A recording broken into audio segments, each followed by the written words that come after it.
Zkrátky mysli, co je to restraint bias? Restraint bias, neboli zkreslení sebekontroly, je kognitivní zkreslení, kdy lidé přeceňují svou schopnost odolávat pokušení. Jedinec si často myslí, že má dostatečnou sebekontrolu, aby zvládl určité situace. A to i přesto, že reálně může být náchylnější podlehnout, než si myslí. Toto zkreslení vede k tomu, že lidé čelí zbytečným rizikům nebo se vystavují pokušením, kterým ve skutečnosti nedokážou odolávat. Zkrátky mysli, restraint bias, příklad.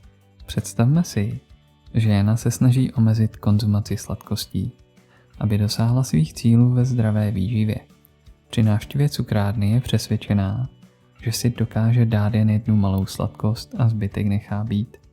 Ovšem, jakmile ochutná první kousek, jí sebekontrola selže a nakonec si koupí více sladkostí, než plánovala.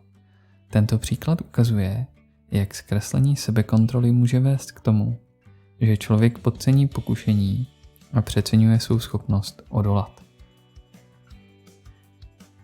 Zkrátky mysli, restraint bias, jak vzniká?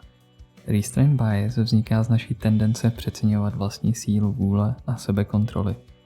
Tento efekt je posílen sebevědomím a často se projevuje ve chvílích, kdy jsme si jisti svými schopnosti odolat pokušení. Věříme, že jsme odolnější vůči impulzivnímu chování, než ve skutečnosti jsme, což může vést k tomu, že se nevědomě vystavujeme situacím, kdy jsme zranitelnější, než si uvědomujeme. Zkrátky mysli, restraint bias, na co si dát pozor.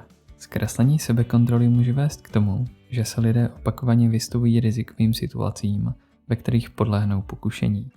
Je důležité si uvědomit, že naše vnímaná schopnost odolávat nemusí odpovídat realitě. Měli bychom být obezřetní a nevystavovat se zbytečně situacím, které nás mohou přivést k selhání.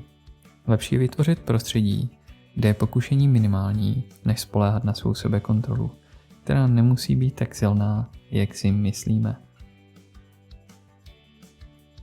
Zkrátky mysli, restraint bias, jak ji můžeme využít. Restraint bias může být užitečný při rozvoji návyků a stanovení realistických cílů. Uvědomění si vlastního zkreslení sebekontroly nás může motivovat k vytvoření strategií, které omezují vystavení se pokušení.